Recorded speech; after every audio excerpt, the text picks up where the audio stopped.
মার্কিন ইসরায়েল জোটের হামলায় প্রাণ হারিয়েছেন ইরানের সর্বোচ্চ নেতা আয়াতুল্লাহ আলী খামেনি। ইরানের পারমাণবিক ও ব্যালিস্টিক ক্ষেপণাস্ত্র কর্মসূচি নিয়ে মার্কিন জোটের সাথে সমঝোতা আলোচনার মধ্যে চালানো হলো এই হামলা। এর প্রতিউত্তরে ইসরায়েল সহ মধ্যপ্রাচ্যের মার্কিন সামরিক ঘাঁটিতে পাল্টা হামলা চালিয়েছে ইরান।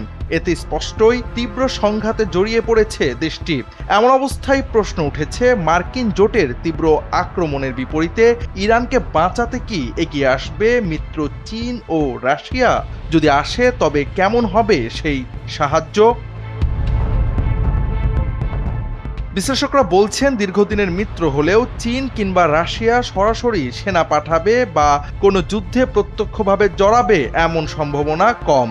কিন্তু এটাকে নিষ্ক্রিয়তা বলে ধরে নেওয়া হবে একবিংশ শতাব্দীর মহাশক্তিগুলোর প্রতিযোগিতার পরিস্থিতি ভুলভাবে বোঝা। RICL TMX, যুগের পর যুগ স্থাপনা থাকে মজবুত।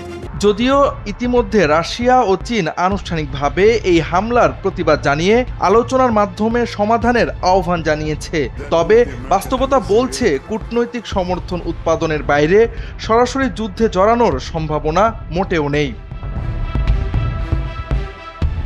চীন ইরানের পাশে দীর্ঘদিন ধরেই নানা কৌশলে দাঁড়িয়ে আছে। জাতিসংঘ নিরাপত্তা পরিষদে চীন নিয়মিত ভেটো ক্ষমতা ব্যবহার করে ইরানের সার্বভৌমত্ব ও আঞ্চলিক অখণ্ডতা রক্ষা করছে। 2021 সালে ইরানকে সাংহাই সহযোগিতা সংস্থার পূর্ণ সদস্য হিসেবে অন্তর্ভুক্ত করার পর চীনের সঙ্গে তেহরানের সম্পর্ক অধিক শক্তিশালী হয়েছে। ব্রিক্স জোটেও ইরান যুক্ত হওয়ায় কূটনৈতিক সহযোগিতা ও সমন্বয় বেড়েছে।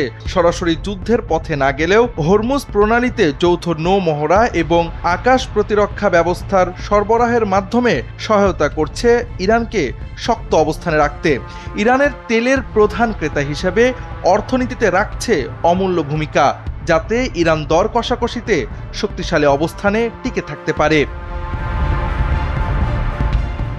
অন্যদিকে রাশিয়া ইরানের সম্পর্ক পশ্চিমা আধিপত্যের বিরুদ্ধে যৌথ প্রতিরোধের ওপর নির্ভরশীল। ফলে সরাসরি না হলেও কৌশলগতভাবে মার্কিন জোটের বিরুদ্ধে ইরানের পাশে থাকবে রাশিয়া।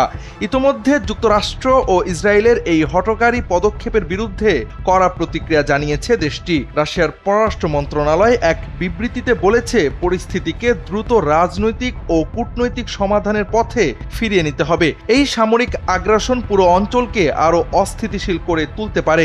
বিবৃতিতে আরও বলা হয়েছে, আন্তর্জাতিক সম্প্রদায়ের উচিত দ্রুত এসব দায়িত্বহীন কর্মকাণ্ডের নিরপেক্ষ মূল্যায়ন করা।